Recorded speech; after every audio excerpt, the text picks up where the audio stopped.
All right, you should have ripped out page 350A, and I want you to find in your workbook page 350 as well. So we're using page 350 to do this diagram, but I want you to take a minute, pause the video, and grab a pair of scissors and cut out all of these squares, all of these quadrilateral shapes. Go ahead and pause the video and get that done, and then arrange them in front of you like this, and also have page 350 out available.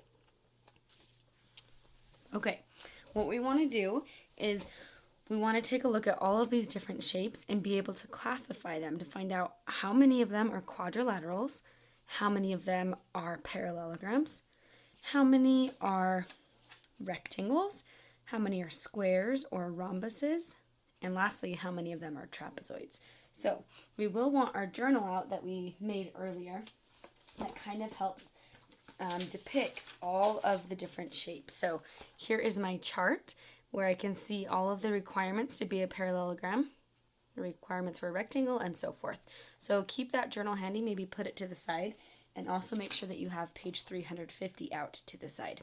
Okay, taking a look at all of these shapes, let's first do what they said here. And in the boxes, we're going to list all of the letters that correspond to that shape. For example, how many of these shapes are quadrilaterals? Well, they all are quadrilaterals because they all have four sides, and it helps that they're labeled as quadrilaterals. So what we do on our paper is we just write A through T because it's all of them, and I'm not going to spend the time writing each letter. A through T. All shapes that have four sides and is a closed shape like these, there's no open ends, they're all enclosed, those are all quadrilaterals. Okay, so A through T. The next thing we're going to try and find is all parallelograms. Remember, the requirement to be a parallelogram is that opposite sides are parallel, opposite sides are congruent, and opposite angles are congruent. So we're looking for a shape that has opposite sides parallel. That's kind of the first indicator. So if I look at the letter A for a minute, these are not parallel, because if you were to extend, I'll just kind of extend this one. If you were to extend that line and extend this line at the same angle, they are eventually, as you can see, going to touch. So letter A is not a parallelogram because it has to have opposite sides parallel. So it is not A. Letter B, top and bottom are parallel. Left and right are parallel. They're never going to touch. So I'm going to pull this one out for a minute. B is a parallelogram. So on my paper, I'm going to write here, I'm going to write on parallelogram the letter B. There's going to be less of these, so I'm not going to put an arrow or anything, but I'm just going to go through and pull out all of the parallelograms. So we said that B was a parallelogram. I pulled it off of my paper. I'm just going to kind of, maybe I will flip it upside down. Okay, B was a parallelogram. Actually, I think it would be fun. Make sure they're laid out all in front of you and see if you can do this with me. If you want to have your parent or of yourself take a picture of you doing this, you can earn a stamp if you email it to me or submit it on your activity tracker, just so that I can see that you've done this activity. So what we'll do is we'll turn over ones that are not a parallelogram. That'll be more fun. So we decided that letter A is not a parallelogram. Opposite sides were not parallel. B was. Take a look at letter C. Top and bottom, they're congruent. Those are congruent marks. And they're also, if I were to extend them, they're also parallel. And so are the left and right. So this is because opposite sides are congruent and opposite sides are parallel. That one is a parallelogram. Same with letter D. Look, we've got opposite sides congruent and we know they're parallel. So wow, B, C, and D are all parallelograms. Take a look at letter E. It's opposite sides are congruent. Are opposite sides parallel? Like, I like to just take my hands and think of it like this. Yep, those would go on forever and ever not touching. And letter E would also go on forever and ever without touching. So that's pretty interesting. The letter E, let's make sure it fits all of the requirements. So if I take a look back here, I'm looking for a parallelogram. Remember, I'm looking for opposite sides are parallel, opposite sides are congruent, opposite angles are congruent. Are the opposite angles congruent? That would mean left corner and right corner. Yes, those look like the same measurement. So B, C, D, and E are all parallelograms so far. Letter F is not, and I want you to look at that shape and maybe decide why it is not.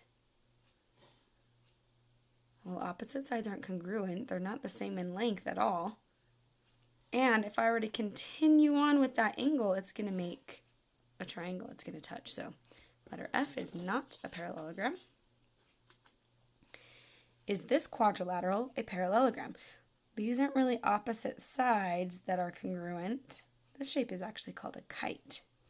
Yeah, that one is not a parallelogram because the sides are already touching. This one has to have two sets of parallel sides. Top and bottom are parallel. They're not going to touch. But if you take a look at left and right, this one on the right is going to eventually run into the one on the left. So whoops, I forgot to turn these over. So G is not a parallelogram. Did I do that right? Is this one not a parallelogram? Yeah, not a parallelogram. That one's not. H was not. Letter I is. See if you can come up with two reasons why. Letter I is a parallelogram. Opposite angles are congruent. They're all 90 degrees. Opposite sides are congruent, and opposite sides are parallel. So that's definitely a parallelogram. This one right here, no, because we already have their lines are touching. No, that's not a parallelogram. How about this one over here, letter K? Is this a parallelogram? Opposite sides are not congruent, so automatically no. What about letter L? Opposite sides are congruent. We have the congruency marks. Are opposite angles congruent? Yes. What about are opposite sides parallel? So left and right would never touch. And this kind of slanted one over here would also never touch. So letter L is a parallelogram. M is not. You can already see that those lines would touch if you kept going, and opposite angles are not congruent. We're looking for parallelograms. Definitely not. They're already touching. Definitely not. That left and right are going to run into each other, so I'm going to flip those two over. You should be doing the same thing. Letter P. Is that one? Opposite angles? Well, no, because those are going to run into each other. That is not a parallelogram.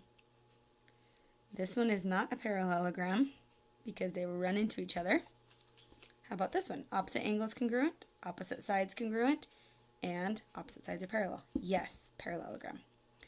Letter S, it is a parallelogram because you have congruency marks, and those were also parallel.